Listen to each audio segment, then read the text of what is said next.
नमस्कार, मैं राजीव बंसल। आप देख रहे हैं हाँसी के वास। एसडी महिला कॉलेज हाँसी का नाम लेते ही एक ऐसी लीडिंग इंस्टीट्यूशंस फॉर वीमेन की याद आती है, जहां वीमेंस के लिए बहुत अच्छी एजुकेशन होती है। यह कॉलेज एकेडमिक्स और स्पोर्ट्स का ब्लेंड बन चुका है। विगत 56 वर्षों से यह नारी शिक्षा का अलग जगा रहा है। महाराज श्री श्री 1008 स्वामी गणेशानंद जी की ब्लेसिंग से आज हमारे साथ बैठे हैं honourable principal doctor Suresh Gupta ji और head of the department economics doctor Geeta Dahiya और head of the department in library science doctor Sweta Malik, तीनों ही। और प्रिंसिपल साहब से आज हम स्पेशल इसलिए आए हैं कि ये कॉलेज 56 वर्षों से चला रहा है और 5 पीजीज हैं यहाँ, पोस्ट ग्रेजुएशन कोर्सेज भी हैं यहाँ पर। आर्ट ह्यूमैनिटीज़ है, साइंस है, कॉमर्स फैकल्टी है और ये सब है। और आजकल एक ट्रेंड चला हुआ है कि इस कॉलेज के अंदर एडमिशन्स की बहुत मारा मारी रहती थी। बहुत कहते हैं कि हसल बसल जिसे कहते हैं कि बहुत रहती थी, यहाँ पर बड़ा रश रहता था। लेकिन इन दिनों में हमने नोटिस किया, मेरे एडिटर अजय सैनी ने नोटिस किया कि एडमिशन के टाइम में बड़ी लंबी क्यू होती थी। एक बार तो मेरे साथ फर्स्ट भी क्रिएट हुआ था कॉलेज में, जब यहाँ कोरोना काल के अंदर जब यहाँ क्यू लगी हुई थी तो हमने एंटर किया था कि कैसे हुए। तो अब मैं देख रहा हूँ कि इस कॉलेज के अंदर कोई क्यू नहीं लग रही है एडमिशन के लिए। ऐसा क्यों है जबकि 680 780 यूजी अंडर ग्रेजुएट सीट्स हैं?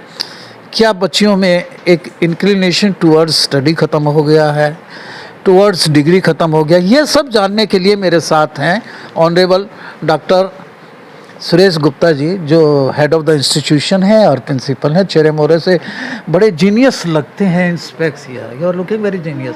और डॉक्टर गीता दहिया हैं, आप बहुत अच्छा डिपार्टमेंट संभालती हैं। डॉक्टर स्वीता मलिक पूरा लाइब्रेरी का जिनको है एचओडी हैं, बड़े अच्छे ढंग से मैनेज करती हैं। डॉक्टर साहब, 9 अगस्त से 17 सितंबर तक महानिदेशक कार्यालय पंचकुला के द्वारा हर कॉलेजेस को निर्देश है कि ये आपने जो सप्ताह है बड़े धूमधाम से सेलिब्रेट करना है एडमिशन सब। और दूसरा, अभी इस एडमिशन्स पे 15 अगस्त की पूर्व संध्या पे मैं तो ये कहूँगा, अब की बार जो मैं बताना चाहूँगा, मैंने 2018 में यहाँ बंसल साहब एज प्रिंसिपल ज्वाइन किया था।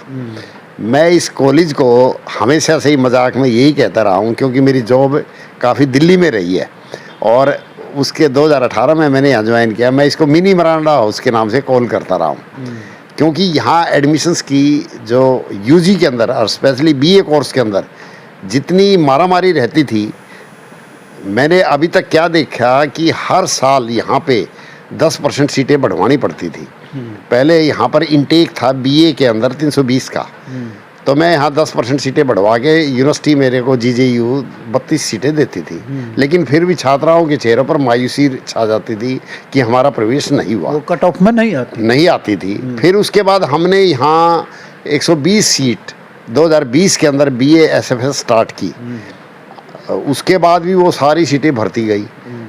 और अब इस वर्ष से मैं बड़ा हैरान हूँ कि मेरे यहाँ एडमिशन ही केवल यूँ कह लीजिए यूजी कोर्सेज में 680 सीटें हैं, जिसके अंदर 320 बीए के अंदर और 120 बीए एसएफएस के अंदर, बीकॉम के अंदर 120 सीट्स हैं और बीएससी जो कि नॉन मेडिकल 60 सीट्स हैं।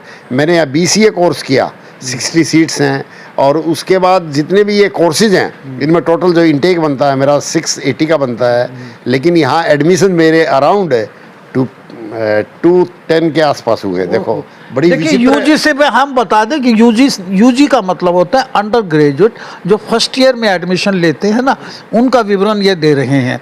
और 1/3 एडमिशन भी नहीं हुआ। ये क्या चक्कर है? ये चक्कर मेरा ये मानना है कि जब से वैसे तो सरकार की काफ़ी लिबरलाइजेशन पॉलिसी है, लिबरलाइजेशन रोजगार की तरफ बढ़ रही है, तो ग्रुप डी और ग्रुप सी की जब से जॉब निकली है तो यहाँ पर मशरूम ग्रोथ कोचिंग सेंटर हाँसी के अंदर स्टार्ट हुए हैं, जिन्होंने एक ये ग्रुप है जो कि छात्राओं को, और जो है चाहे मेल हो चाहे फीमेल हो, आज छात्रा महाविद्यालय में प्रवेश की बजाय इन कोचिंग सेंटर में, जहाँ की अनक्वालिफाइड टीचर्स होते हैं, और एक प्रलोभन छात्रा को दिया जाता है, आप जॉब की तैयारी करिए और यूजी कोर्स जो कि आप एक डिस्टेंस मोड से भी कर सकते हैं। तो ये त्रुटि उनको सब, क्योंकि कहीं न कहीं अपनी जो शिक्षा नीति है उसके बारे में भी हमें सोचना पड़ेगा कि जो क्लासरूम में एक टीचिंग है, एक टीचर का जो सानिध्य है, एक टीचर का जो आई कांटेक्ट और एक इंटरेक्शन होता है अमंग द स्टूडेंट्स और डेली होता है सब्जेक्ट वाइज, वो एक तरह से लुप्त होता जा रहा है। वो करिकुलर एक्टिविटीज में, स्पोर्ट्स में हर तरह से, एक तरह से बच्चे को ग्रूमिंग जो है एक्टिविटीज़, निदेशक कार्यालय भी हमारे को टाइम टू टाइम इंटीमेट करता रहता है। उनके माध्यम से हम स्टूडेंट्स की कल्चरल एक्टिविटी, स्पोर्ट एक्टिविटीज़ और ढेर सारी activities along with the studies कराते हैं। वो सब छात्राओं की लुप्त हो जाती है और छात्राएं जो है ना, पर्सनालिटी एनहांसमेंट, यस, ये एक तरह से उस ग्रुप के द्वारा बच्चों का माइंड वॉश किया जाता है, जो कि इन कोचिंग सेंटर में मशरूम ग्रोथ चल रही है एडमिशन्स की। और सरकार भी हमारे DGHCO की ओर से टाइम टू टाइम डेट्स को बढ़ाया जाता है, लेकिन फिर भी एडमिशन्स की इन पे चेक एंड बैलेंसेस नहीं है क्या? चेक एंड बैलेंसेस सरकार को इस बारे में सोचना पड़ेगा। मैं तो ये मानता हूँ कि इन मेरी अपनी एक अनुभव कहता है, क्योंकि मेरे तो रिटायरमेंट एज पे बैठा हूँ, इन कोचिंग सेंटरों को सरकार 3 बजे तक बैन कर दें कि ये no coaching centre will remain open during morning time. इतना बड़ा प्रेमिसेस है और इतनी थिन एडमिशन और होना। दूसरा, क्योंकि इतना बड़ा इंफ्रास्ट्रक्चर है, इतना गवर्नमेंट के एडिड, हरियाणा के अंदर एडिड कॉलेज 97 हैं, SFS हैं, और आई थिंक गवर्नमेंट कॉलेज भी 188 है, और सब में मेरा कॉलेज नहीं है छूता है, ऐसा भी नहीं है। सब कॉलेजों में हालत बड़ी पतली है। ये एक सिंडिकेट है, ये सिंडिकेट है। और दूसरा मेरा ये मानना है, दूसरा बंसल साहब, एक बड़ी विचित्र कहानी है। सरकार के द्वारा सेकंड ईयर और थर्ड ईयर में एडमिशन पोर्टल के माध्यम से कराया जाता है। आज मेरे पास BA सेकंड ईयर में, जिन्होंने BA फर्स्ट ईयर कर ली, सेकंड ईयर में 50 छात्राएं ऐसी हैं जिन्होंने अभी तक प्रवेश नहीं लिया है। क्योंकि और ऐसे ही जो BA सेकंड ईयर से थर्ड ईयर में गई है, उन्होंने प्रवेश नहीं लिया। ऐसी छात्राएं 43 हैं। वो छात्राएं क्यों नहीं प्रवेश ले रही है? उनमें मैक्सिमम छात्राएं ऐसी हैं जिनको PMS के माध्यम से सरकार उनको फीस जो है उनके अकाउंट में क्रेडिट कराती है, और वो फीस फर्स्ट ईयर की जैसे ही उनके अकाउंट में क्रेडिट होती है, सेकंड ईयर में कभी वो फीस ना देनी पड़े, वो महाविद्यालय में DMC ले जाते हैं क्या? नहीं, DMC यहाँ क्या एक मीनिंग, एक तरह से हम कोई यहाँ पुलिस स्टेशन तो रन नहीं कर रहे। अल्टीमेटली मोरल वैल्यूज हमारी एक टीचर्स की और स्टूडेंट की जुड़ी हुई होती है। बच्चा अगर DMC ना भी लेना है तो भी ये कोई बात नहीं होती। तो स्ट्रेंथ को स्टिमुलेट करने के लिए आप क्या प्रयास करते हैं? मैं इसको, मेरा महानिदेशक एडमिशन को, महानिदेशक के बारे में भी ये, मैं तो इसमें एज ए प्रिंसिपल इसमें कि मेरी तो ये एक एडवाइस है कि ये जो एक स्कॉलरशिप है SC ST की, ये स्कॉलरशिप कॉलेज को क्रेडिट कराई जाए डायरेक्ट, और इसमें प्रिंसिपल को रिस्पॉन्सिबल ठहराया जाए कि कहीं भी इसका मिस यूटिलाइजेशन या स्टूडेंट को यूटिलाइज नहीं हो रहा है तो उसके लिए he will personally being responsible over it. और दूसरा जो मशरूम ग्रोथ कोचिंग सेंटर्स की है, इनको डिस्ट्रिक्ट एडमिनिस्ट्रेशन के द्वारा इनको से अभिप्राय है आपका कुकर मुत्ते की तरह? यस, कुकर मुत्ते की तरह, और जो कि स्टूडेंट्स को माइंड वॉश कर रहा है और जो कि उनको प्रलोभन दे रहा है कि हम आपकी ग्रुप D की तैयारी कराएंगे। हमारा बच्चा कोई एक 4th क्लास में लगने के लिए तो पैदा नहीं हुआ, उसके अंदर क्या प्रतिभा छिपी हुई है, उसको एक एरिना, एक ग्राउंड तो मिलना है। अपब्रिंगिंग कैसे होगी फिर? अपब्रिंगिंग वही है, आज हर आदमी एम्प्लॉयमेंट की तरफ भागता है, जो कि एक छोटी सोच है। PhD स्टूडेंट D ग्रुप में जाता है। और एक दूसरा ही है, मैं तो ये कहूँगा, और उन बच्चों को जो +2 पास आउट है उनको वो ग्रुप D की भी नहीं मिलनी, क्योंकि बेरोजगारी इतनी बढ़ चुकी है। जो कि एक PhD है, BTech है, वो उस ग्रुप D की जॉब को भी रेस्ट्रेंट करना चाहिए कि इसमें केवल एलिजिबल होगा मैट्रिक का या +2 का। एक यूथफुल लाइफ जो है बच्चियों का, और ये ऐसे ही कोचिंग सेंटर में चला जाए बिना किसी कल्चरल एक्टिविटीज के, बिना स्पोर्ट्स के, तो आप क्या कहेंगे? मेरा ये मानना है कि जो एक ओवरऑल पर्सनालिटी ग्रूमिंग होती है through the teachers, through the classroom teaching, and through the activities वो एक तरह से हमारी, और मैं ये कहता हूँ day by day moral values का भी एक कहीं ना कहीं टीचर का इंटरेक्शन और एक कंपेनियन ग्रुप में एक हेल्दी एनवायरनमेंट में महाविद्यालय में अगर छात्रा या छात्र रहेगा वो बहुत चीज़ें अलॉन्ग विद स्टडीज सीखेगा जो कि लुप्त होती जा रही है। हम सबको इस बारे में विवश होना पड़ेगा और पेरेंट्स को भी मैं तो ये कहना चाहूँगा वो एक गलत बहकावे में ना आके जो भी महाविद्यालय, मेरा पर्टिकुलर इसी सनातन धर्म महिला महाविद्यालय हांसी से अभिप्राय नहीं है, मैं चाहता हूँ कि छात्रा या छात्र उनको रेगुलर मोड में सरकार ने इतना यूटिलाइज एजुकेशन पे किया हुआ है। लास्ट पर्सन मैं आपसे कर रहा हूँ, बच्चियाँ जब अपने फ्रेंड्स से मिलती हैं या अपने सर्कल में जाते हैं तो वो अपने कॉलेजेस किससे बड़े सुनाती हैं, हमारे कॉलेज में ऐसे प्रोफेसर होते थे, ऐसे प्रिंसिपल होते थे, वो हमें ये पढ़ाते थे, स्पोर्ट्स में थे, वो किससे बंद हो जाएंगे क्या? वो सब कुछ बंद हो जाएंगे बंसल साहब। मैं यहाँ इतना इंटरेक्शन हमारी टीचर्स कराते रहती हैं, कभी एलुमनाई मीट कराती हैं, सीनियर और जूनियर का भी। मैं कहता हूँ सीनियर स्टूडेंट से जो बच्चा चीज़ें सीखता है और एक तरह से एक हेल्दी एनवायरनमेंट भी होता है, कैंपस जो एनवायरनमेंट होता है, इट इज़ फेयरवेल पार्टी है, बहुत कुछ चीज़ें सीखता है टीचर के साथ साथ। जो अपने सीनियर से बच्चा सीखता है ना जूनियर, वो एक तरह से कोचिंग सेंटर ग्रैबर हो गए हैं। हाँ यस, और जो कि बच्चों को एक, मैं यूँ कह लूँगा, एक ग्रुप है और जो एक तरह से उनको प्रलोभन दे रहा है जो कि गलत रास्ते पे ट्रैक पे चल रहा है। सरकार को इस बारे में सोचना चाहिए और मेरी इमीडिएट तो यही है कि डिस्ट्रिक्ट एडमिनिस्ट्रेशन को इन कोचिंग सेंटर को 3 o'clock तक बंद कर देना चाहिए। चलो, thank you sir, so nice of you, आप मीडिया पर आए। Would you like to say something madam? Yes, doctor Geeta एक बार ले लीजिए थोड़ा बहुत। आप प्रोफेसर। मैं बिल्कुल सर की बात को सपोर्ट करती हूँ कि 3 बजे तक ये बंद होने चाहिए। कोचिंग सेंटर चले, हमें कोई प्रॉब्लम नहीं है, लेकिन टाइम क्लैश ना करे। एक चीज़ तो ये, दूसरी चीज़ जो है, बच्चे शहर की बात करूँ तो हमारे हांसी में ही 40 या 45 के करीब लाइब्रेरीज खुली हुई हैं जो बच्चों को सुबह से ही एंट्री देती हैं और उसमें वो नहीं, डिजिटल क्या, सिंपल लाइब्रेरीज हैं। सिंपल लाइब्रेरी, बच्चा वहाँ जाता है, पढ़ता है और बच्चा घर से निकलता है ये कह कर के मैं लाइब्रेरी में पढ़ने जा रहा हूँ, जबकि लाइब्रेरी की सुविधा तो कॉलेजेस में भी है, वो वहाँ पर आकर पढ़ सकता है। और लाइब्रेरी के नाम पर बच्चा फिर एडमिशन लेता है डिस्टेंस मोड में। तो ये डिस्टेंस मोड जो है क्या अप्रोप्रिएट है? अगर डिस्टेंस मोड अप्रोप्रिएट होता तो फिर हमारी जो गुरुकुल की परंपरा थी उसकी ज़रूरत ही नहीं थी। बच्चे को क्यों जाना था गुरु के पास? वो घर बैठे ही उसके पास कुछ आ जाता लिखा हुआ और बन जाता वो। तो होलिस्टिक डेवलपमेंट जो है बच्चे की नहीं हो सकती। जो हम कह रहे हैं विश्व गुरु भारत, वो सपना तो मुझे बिल्कुल भी पूरा होता हुआ नहीं दिख रहा इस तरह से।